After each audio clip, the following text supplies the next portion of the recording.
I was a little girl, The Little Mermaid came out, and I was downstairs singing,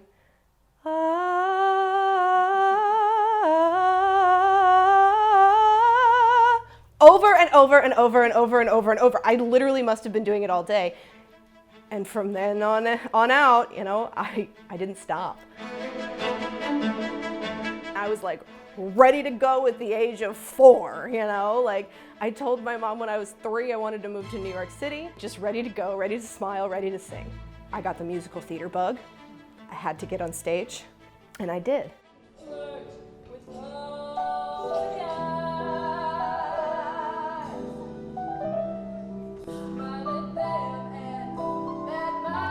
I had gotten a boyfriend as well. It seemed to be a good, budding relationship. It was my first serious relationship. You should just move with me. He was like, sure. I thought I'll audition, he'll get a job. He started working. He met some friends, and they would come over the house. Slowly, it became him trying to kind of act more suave, like them. He wanted me to look a certain way. So it was, I need you to do this for me, behave this way for me. And it was slowly brainwashing me. And I didn't know that at all. We went from being okay, living our lives, to having no money, probably because he had spent it all on trying to have this image. And I remember being so hungry, like my stomach hurt. And then he asked me to have sex with somebody for money. It was very much like, it was like he was brainstorming. What so-and-so's told me about that his girl's done's real easy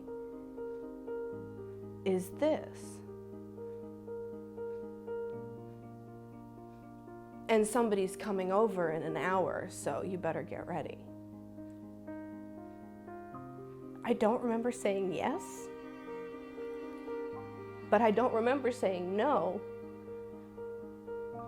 because I knew that saying no was not an option. And then every day, it was just more of the same.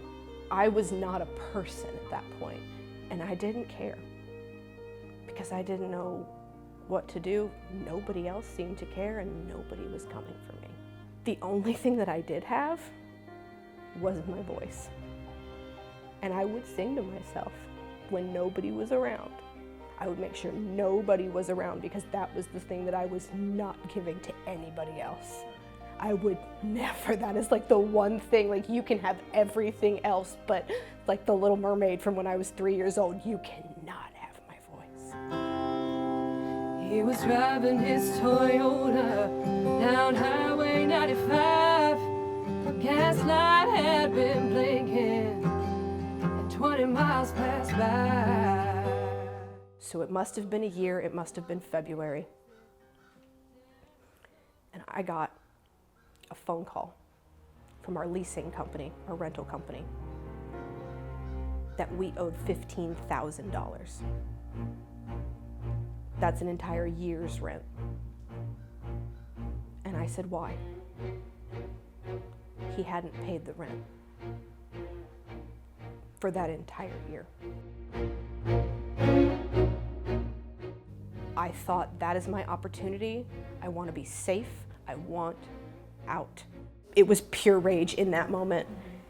And I honestly think that in that moment, for my survival, I don't think anything else would have gotten me out of it. I think it was that fire, that anger, that hot, searing, just like feeling of no.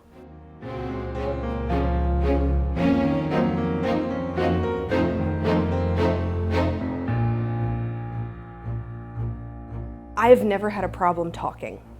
I would always get in trouble for talking. I would talk to anybody, but I couldn't talk. For me to open my mouth and start talking, I had to sing first, and I had to put them in that format first. And that was the only way to open up.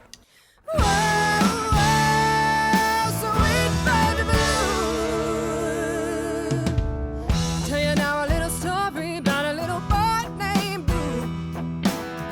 If it didn't take me home that night. You have to make a message out of your mess. And it just kind of naturally flowed out of me. And it just became kind of very natural. And since that, it's just kind of grown and grown and grown. And now I feel so calm and comfortable standing on a stage with a microphone, being able to sing the songs and tell the stories behind them. And I cry sometimes, but I am here. I am not going anywhere, and I'm gonna stand up and I'm gonna use my voice to tell my story and sing my story.